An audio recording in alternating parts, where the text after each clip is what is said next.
Hello, नमस्ते, good evening, सत श्री अकाल फ्रेंड्स। चलिए आज का सेशन स्टार्ट करते हैं। आज के सेशन में एडुटोरिया का न्यू प्रैक्टिस सेट आया है एनसीईआरटी क्लास 6 से 12th तक।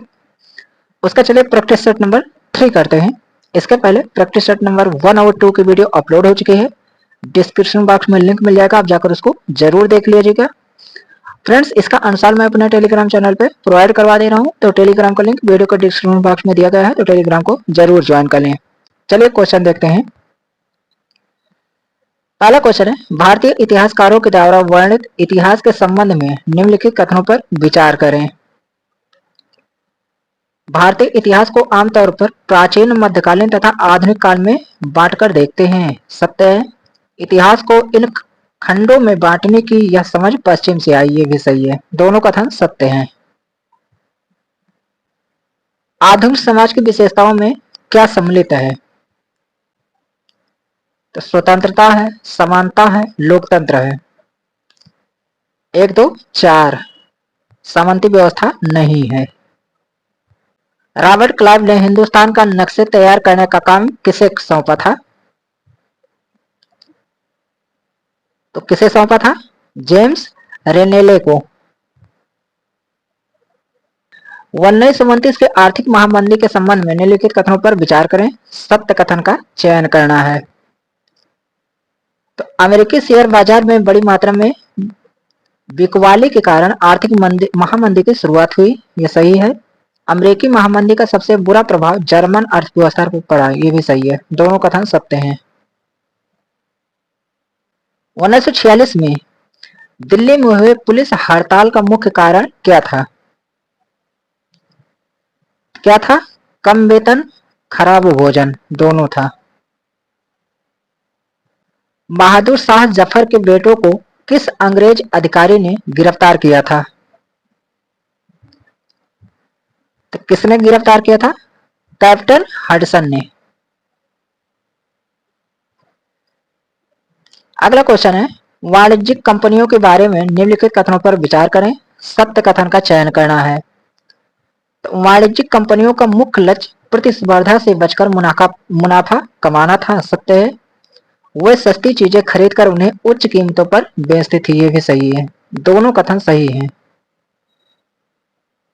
बंगाल के नवाब सिराजुद्दौला और कंपनी के बीच टकराव का मुख्य कारण क्या था? तो मुख्य कारण था फरमान का दुरुपयोग। सिराजुद्दौला के संबंध में निम्नलिखित कथनों पर विचार करें। सत्य कथन का चयन करना है। तो 1756 ईस्वी में मुर्शीद कुली खान की मृत्यु के बाद सिराजुद्दौला बंगाल का नवाब बना, ये गलत है। अंग्रेजों और सिराजुद्दौला के बीच राजस्व को लेकर विवाद था, यह सही है।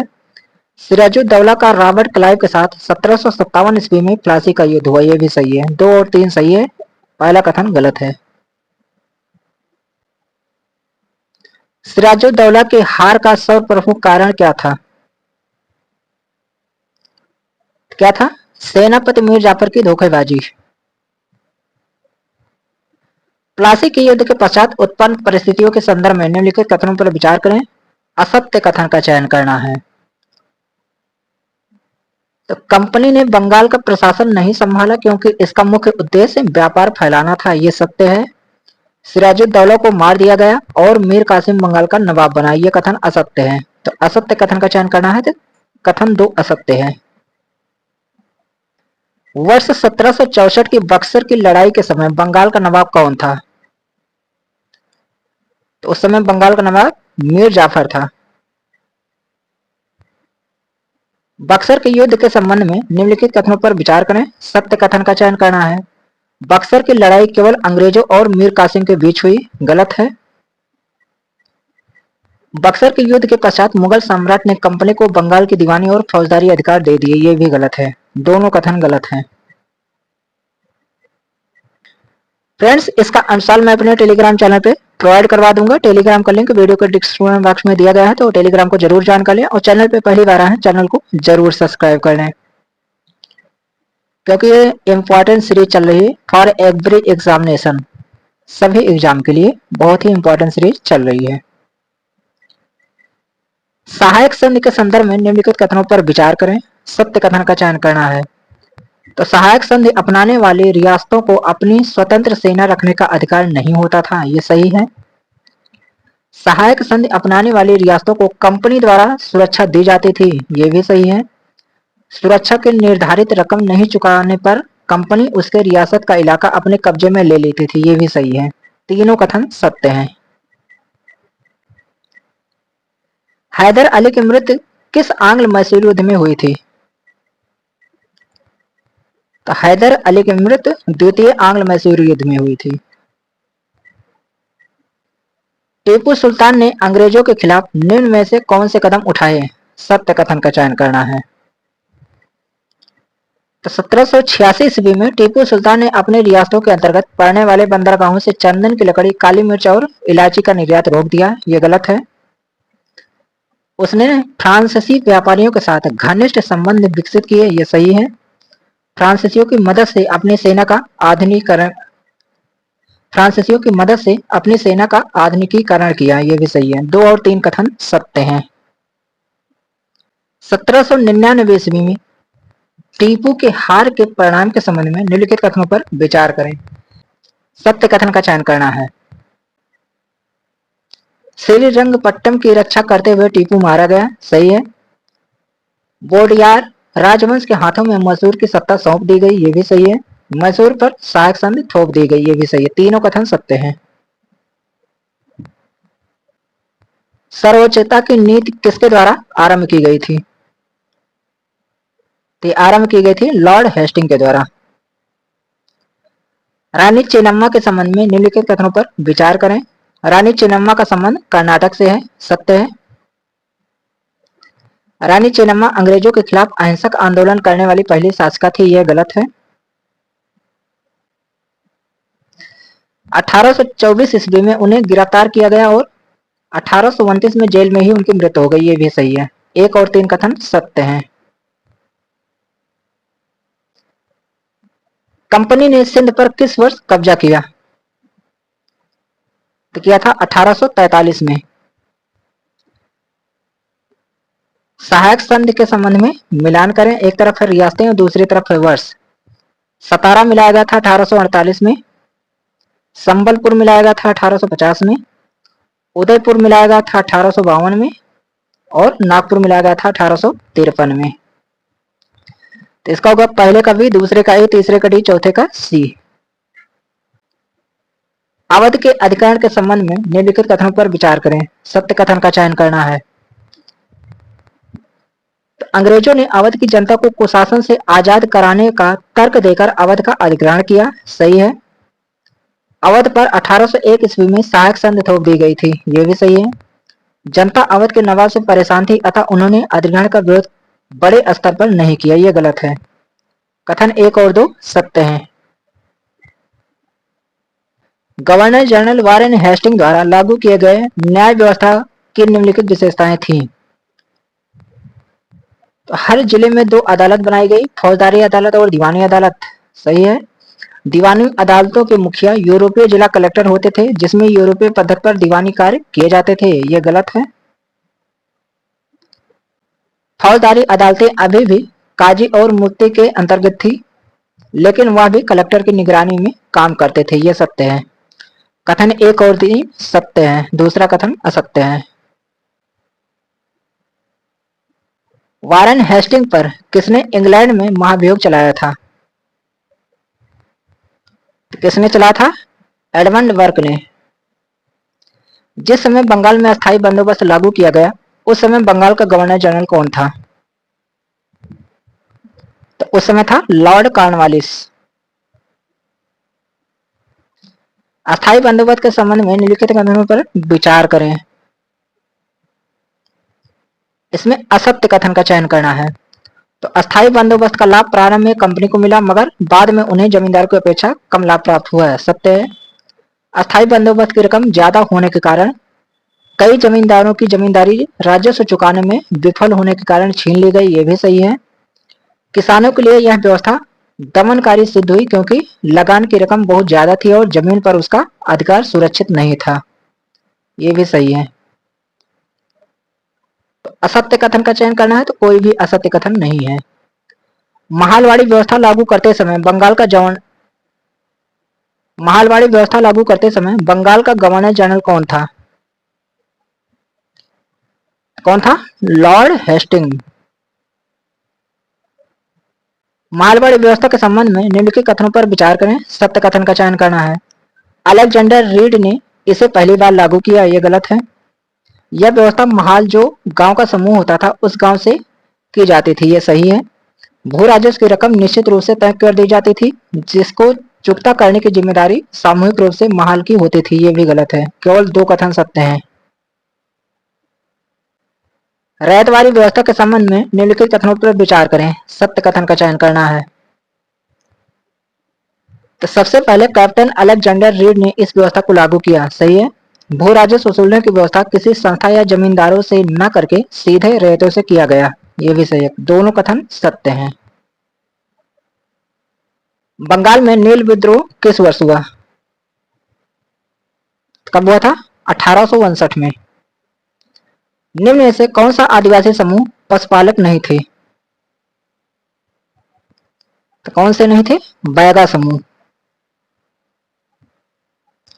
औपनिवेशिक शासन से आदिवासियों के जीवन पर निम्नलिखित असर पड़े।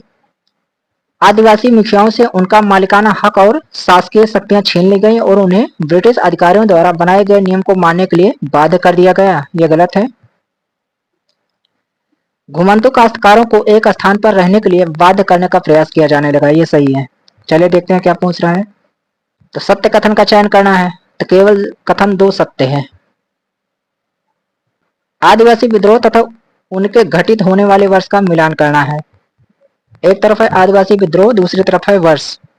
तो संथाल विद्रोह हुआ था 1855 में, कोल विद्रोह 1831 में और वल्ली विद्रोह हुआ था 1940 में, बस्तर विद्रोह हुआ था 1910 में। इसका होगा पहले का ए, दूसरे का बी, तीसरे का डी, चौथे का सी। बिरसा मुंडा के संदर्भ में निम्नलिखित कथनों पर विचार करें, सत्य कथन का चयन करना है। बिरसा मुंडा समाज में सुधार के पक्षधर थे। वह एक स्थान पर टिक कर खेती करने, समूह में रहने और मदिरा पान से युवाओं को दूर रहने की सलाह दिए, सही है। वह जनेऊ धारण करते थे और शुद्धता व दया पर जोर देते थे, यह भी कथन सही है। दोनों कथन सत्य हैं। किस गवर्नर जनरल ने यह फैलाया कि बहादुर शाह जफर आखिरी मुगल बादशाह होंगे? तो किसने फैलाया था? लॉर्ड कर्निंग ने। कंपनी द्वारा भारत में सुधार के नाम पर ईसाई धर्म को प्रोत्साहित करने के लिए निम्न में से कौन से कदम उठाए गए? सत्य कथन का चयन करना है। तो 1830 के बाद कंपनी ने ईसाई मिशनरियों को जमीन व संपत्ति जुटाने की छूट दे दी, सही है। 1850 में एक नया कानून बनाया गया जिसमें प्रावधान था कि अगर कोई भारतीय व्यक्ति ईसाई धर्म अपनाता है तो उसे पुरखों की संपत्ति पर पहले जैसा अधिकार मिलेगा, ये भी सही है। दोनों कथन सत्य हैं। मंगल पांडे को किस दिन फांसी दी गई थी? दी गई थी 8 अप्रैल 1857 को। 1857 के विद्रोह के बागी और उनसे संबंधित क्षेत्र का मिलान करना है। तो नाना साहेब थे कानपुर, ब्रिटिश कद्र जो थे वो लखनऊ थे, रानी अवंतीबाई लोधी ये राजगढ़, रानी लक्ष्मीबाई झांसी। इसका होगा पहले का वही, दूसरे का ए, तीसरे का सी, चौथे का डी। विद्रोहियों के संबंध में निम्नलिखित कथनों पर विचार करें, सत्य कथन का चयन करना है। तो बहादुर शाह जफर को उनकी पत्नी के साथ निर्वासित कर रंगून के एक जेल में भेज दिया गया जहां 1861 में उनकी मृत्यु हो गई, यह गलत है। 1858 में रानी लक्ष्मीबाई अंग्रेजों से लड़ते हुए वीरगति को प्राप्त हुई, सही है। तात्या टोपे मध्य भारत के जंगलों में रहते हुए आदिवासियों और किसानों की सहायता से छापामारी युद्ध करते रहे, ये भी सही है। कथन 2 और 3 सत्य हैं। 1857 के विद्रोह के बाद अंग्रेजों ने अपनी नीतियों में निम्नलिखित बदलाव किए। ईस्ट इंडिया कंपनी के सारे अधिकार ब्रिटिश साम्राज्य के हाथ में सौंप दिए गए एवं एक परिषद का गठन किया गया जिसे इंडिया काउंसिल कहा गया, सत्य है। डलहौजी के व्यवगत के सिद्धांत को त्याग दिया गया और स्थानीय शासकों को दत्तक पुत्रों को सत्ता सौंपने की छूट दी गई, यह भी सही है। अंग्रेजों ने भारतीय लोगों के धर्म और सामाजिक रीति रिवाज का सम्मान करने का फैसला किया, ये भी सही है। तीनों कथन सही है। एशियाटिक सोसाइटी ऑफ बंगाल की स्थापना किसने की? किसने की थी? विलियम जोन्स ने। बनारस में हिंदू कॉलेज की स्थापना किस गवर्नर जनरल के शासनकाल में हुई थी? तो हुई थी लॉर्ड कॉर्नवालिस के शासनकाल में। मैकाले के मिनट्स के आधार पर किस वर्ष अंग्रेजी शिक्षा का अधिकार अधिनियम पारित किया गया? तो किया गया था 1835 में।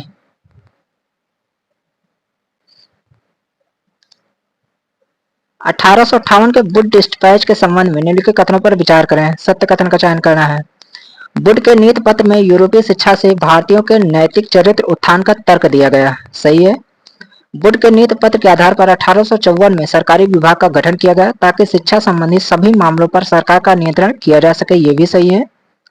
इस दस्तावेज में अंग्रेजी शिक्षा का एक व्यवहारिक लाभ आर्थिक क्षेत्र में भी बताया गया, ये भी सही है। तीनों कथन सत्य हैं। महात्मा गांधी के शिक्षा संबंधी विचारों के संबंध में निम्नलिखित कथनों पर विचार करें। सही कथन का चयन करना है। तो महात्मा गांधी अंग्रेजी शिक्षा के खिलाफ थे। सही है। उनके मुताबिक अंग्रेजी शिक्षा भारतीयों को अपाहिज बना देगी और उन्हें अपने सामाजिक परिवेश से काट देगी, ये भी सही है। उनके अनुसार पढ़ने और लिखने की क्षमता पा लेना ही शिक्षा नहीं है, ये भी सही है। तीनों कथन जो है वो सत्य हैं। टैगोर के शिक्षा संबंधी विचारों के संबंध में कौन सा कथन सत्य है? सही कथन का चयन करना है। टैगोर अंग्रेजी शिक्षा पद्धति से खुश नहीं थे। सही है। उनके अनुसार सृजनात्मक शिक्षा केवल प्राकृतिक परिवेश में ही प्रोत्साहित किया जा सकता है, ये भी सही है। टैगोर आधुनिक पश्चिमी सभ्यता और भारतीय परंपरा के श्रेष्ठ तत्वों को सम्मिश्रण चाहते थे, ये भी सही है। तीनों कथन सही हैं। सती शब्द का क्या अर्थ होता था? तो सती शब्द का अर्थ सदाचारी महिला होता था।